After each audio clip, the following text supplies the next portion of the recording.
Ladies and gentlemen, 211 days after he was arrested by the NIA in a late-night swoop, Stan Swamy, the 84-year-old priest-cum activist and a Maoist sympathizer, breathed his last today in Mumbai. Stan had been on a ventilator since yesterday when his health took a sharp turn for the worse. His supporters say that Stan spent the last few months of his life fighting legal battles for even the smallest of needs. In December last year, he was allowed a straw and a sipper in jail, which he had requested in court on account of the Parkinson's disease that he was afflicted with.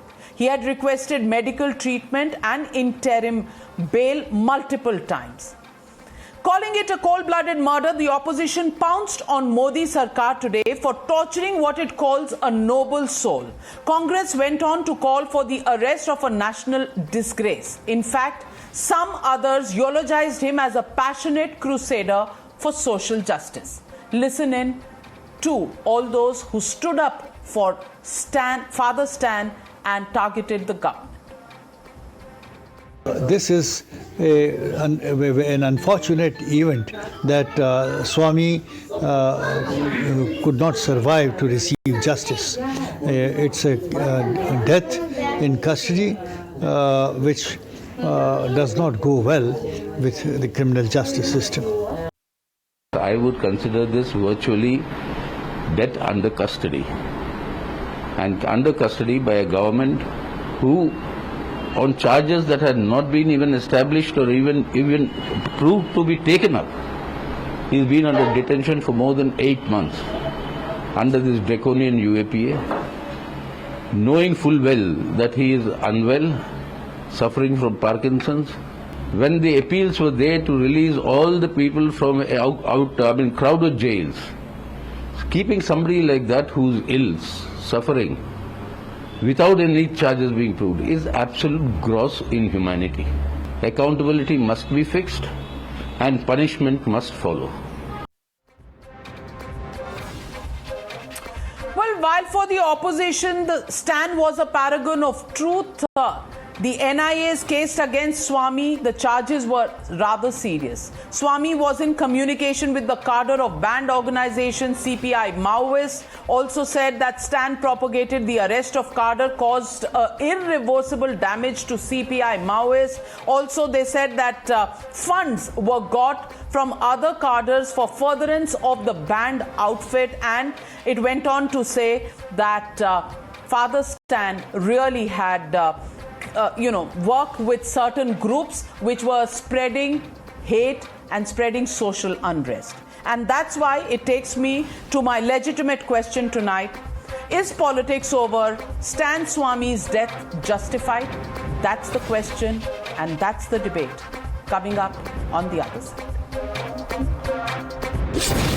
You're watching the News Hour at 9. Debate number 2 on Times Now, Super Prime Time. And joining the broadcast on the News Hour tonight is John Dayal, a very, very senior journalist, activist, call him what you will, and also Shehzad Poonawala, lawyer. Let me first get in Mr. John Dayal. Mr. John Dayal, there were charges against Father Stan. You know, all this opposition to the fact that Father Stan wasn't given a chance or a bail. Frankly, these matters up to the court. And whenever it was required, he was given the offer of going to the JJ hospital by the NIA, by the jail authorities, by the Maharashtra government. And he chose to be in Holy Family Hospital, where he has been suffering. His condition did take a turn for the worse. But to blame the government for it, or blaming the courts for taking a decision on bail, where do you stand on it? I don't stand anywhere on that. As people in movement, how can I improve on what Stan himself had said when he wrote? What is happening to me is not something unique or happening to me alone. It's a broader process that is taking place all over the country. We're all aware how prominent intellectuals, lawyers, writers, poets, activists, student leaders, they're all put in jail just because they have expressed the dissent. I am ready to pay the price, whatever may it be. he has paid the price with his life. The point really is, they interrogated him, did all whatever they wanted to get from him. What more did they want from him by keeping him in jail in the circumstances that are so evident? It's not just his personal condition, it's COVID. He's a very, very old man. He couldn't run away.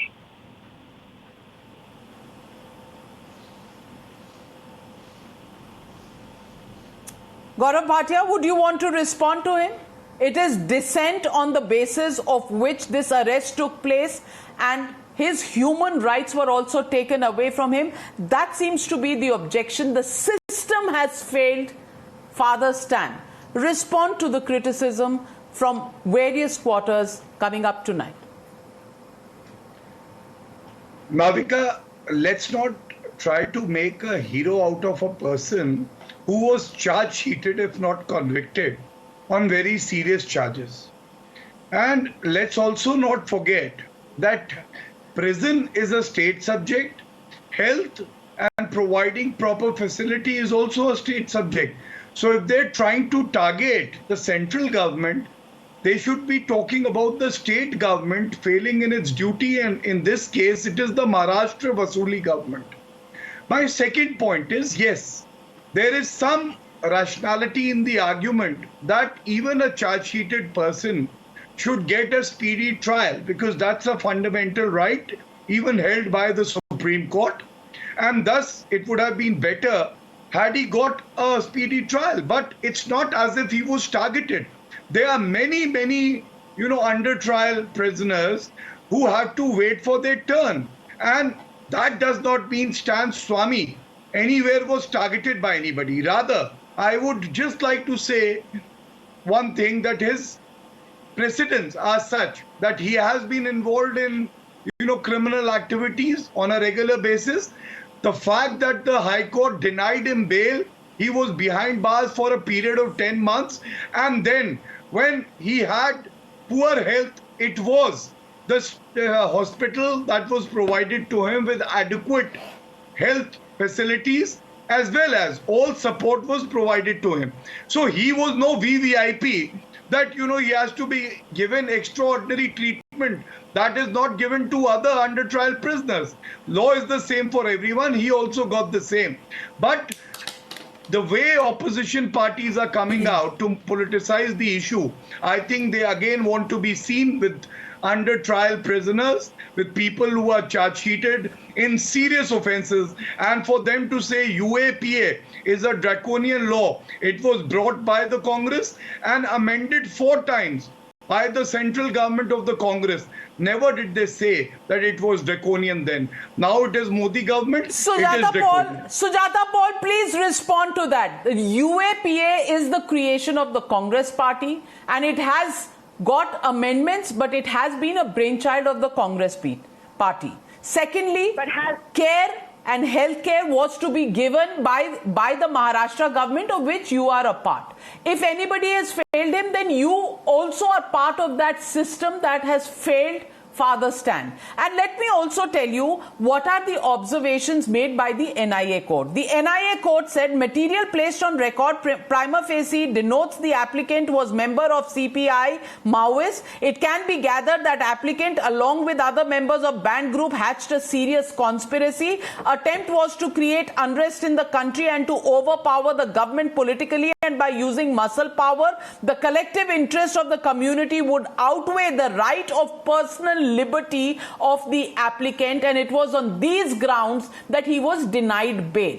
Now, to point out that the NIA is at fault, that the Sarkar is at fault, is going beyond the jurisdiction of the courts. In a case that is before the courts have to take a call. Maybe they were convinced by the NIA's arguments and not convinced by the liberty arguments put forth by the legal side of Stan Swamy. First of all, even if the Congress brought it in, UAPA was not expected to be used against 84-year-olds and used in this manner to torture people and take away their life and liberty, and actually take away their lives. And when we are talking about people who belong to the Bharatiya Janata Party, they believe in Hinduism. No, they believe in Hindutva, I beg your pardon. And in Hindutva, after somebody is dead, you keep condemning them. That is Hindutva. I realized it today. Secondly, when we are talking about what NIA did, NIA should be ashamed because it intervened and objected to an urgent mentioning of this matter. Why? The person was dead and yet they didn't want a hearing. Third, they said that there was no conclusive proof of his medical ailments. They never asked for his custody. They never allowed him bail. They objected to his bail each time.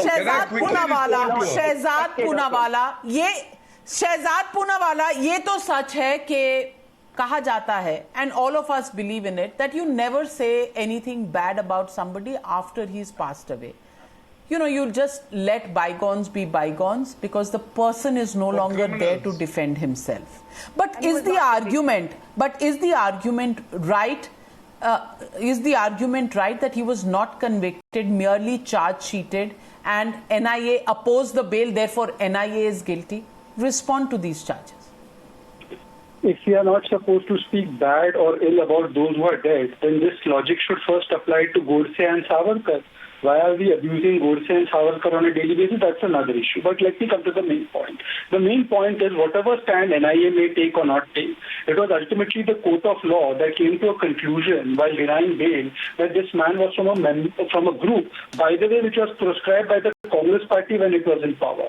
That he is called an urban Naxal, a term that the Congress party came up with in 2013. By the way, it was the Congress party that said Maoists are the number one internal security challenge to this country. By the way, it is the same Congress party whose leadership got wiped out by the Maoists in Chhattisgarh. Today they come out and they say that, listen, he's a dissenter, he's just a person who was expressing his right to speech, he's a father, he's an octogenarian. Why is this victim card being played, and why is there a thread that every time the courts of this country actually come to a conclusion, Yaqub Mehmet becomes a halat ka mara, Afzal Guru becomes hum sharminda hai kyunki tere qatil zinda hai.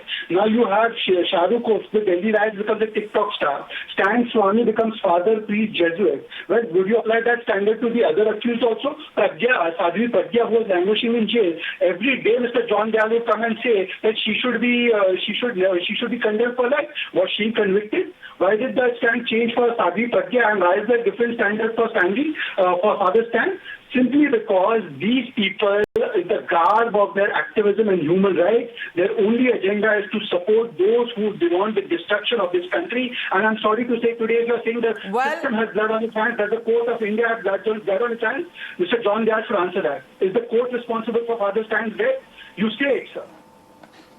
Well, I don't know. The truth is never on the two extremes. Neither what the opposition said about Pragya Thakur was correct, nor is possibly their opposition to what's happened to Father Stan correct, because we can only go by the legal observations of the court.